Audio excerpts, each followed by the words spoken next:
Abdurrahman bin Auf itu pernah kaya di Mekah, ketika masuk Islam dirampas hartanya.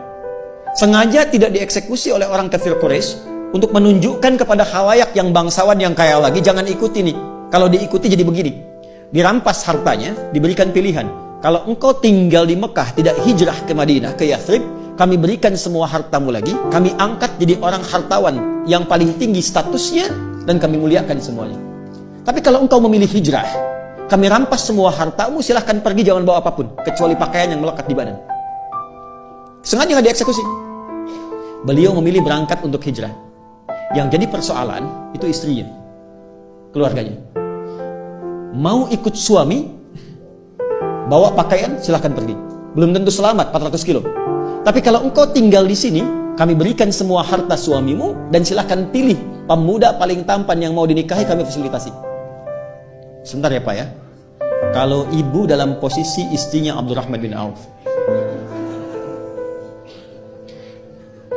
pilih mana? Ikut suami kehilangan semua harta, atau tinggal di Mekah dapat limpahan semua harta suami, bisa pilih pemuda paling tampan yang mungkin ibu ingin dapatkan. Anggap rekaman ini tidak akan disebarkan kepada suami masing-masing. Pertanyaan saya, ikut suami atau tinggal di Mekah? Ikut suami. Oke. Bolehlah. Maaf, ternyata istri beliau tidak ikut suaminya, tinggal di Mekah pada saat itu. Ini tahapan penghuni surga Firdaus itu levelnya saling bertahap. Allah tidak akan mungkin memberikan kemampuan maksimal di sini kalau kita belum melewati yang ini dengan optimal. Maka apa yang terjadi? Beliau hijrah, dan sebelum hijrah itu sudah mendapatkan pendidikan sholat khusyuk dari Nabi. Inilah nanti yang bisa kita jadikan sebagai panduan bagaimana belajar sholat khusyuk. Dilatih oleh Nabi 3 hal. 1, gerakannya dari takbir sampai salam. 2, bacaannya, apa yang mengiringi gerakan itu. Yang 3, hikmahnya. Karena semua gerakan dan bacaan sholat itu ada maknanya. Kenapa berdiri tidak terlampau rapat, tidak terlampau lebar? Kenapa kemudian mengangkat tangan sampai di sini? Ya, itu ada maknanya. Kenapa disimpan di sini? Kenapa rukunya lurus jajar? Itu semua ada artinya. Secara singkat diajarkan oleh Nabi, hijrahlah beliau kemudian ke Yathrib yang kelak jadi Al-Madinah Al-Munawwarah. Maka sampai sana kemuliaan masyarakat Madinah yang sampai sekarang diabadikan di Quran surah 59 ayat 9 sampai 10. Wa yu'thiruna ala anfusihim walau kana bihim khasasah. Karena itu disebut ansar. Ansar itu menolong tanpa pamrih dan sesuai kebutuhan yang ditolong.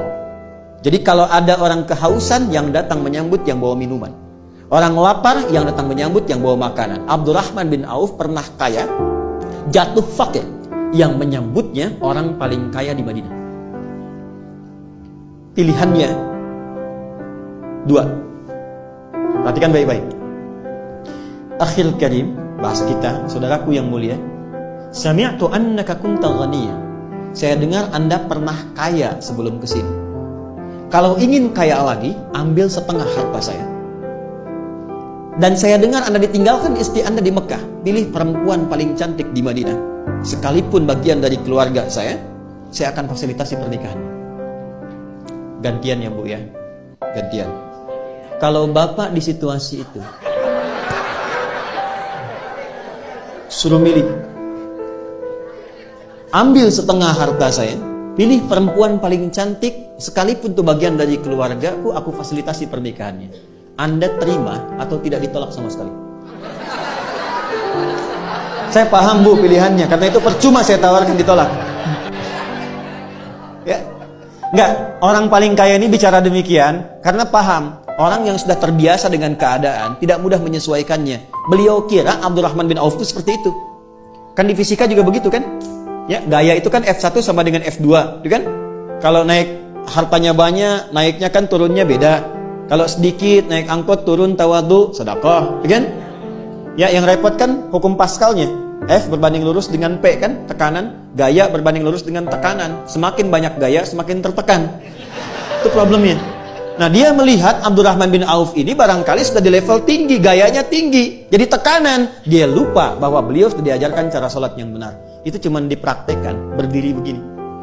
Ini ada maknanya. Apa jawaban Abdurrahman bin Auf? Jazakallahu khaira arini ainal aswaq.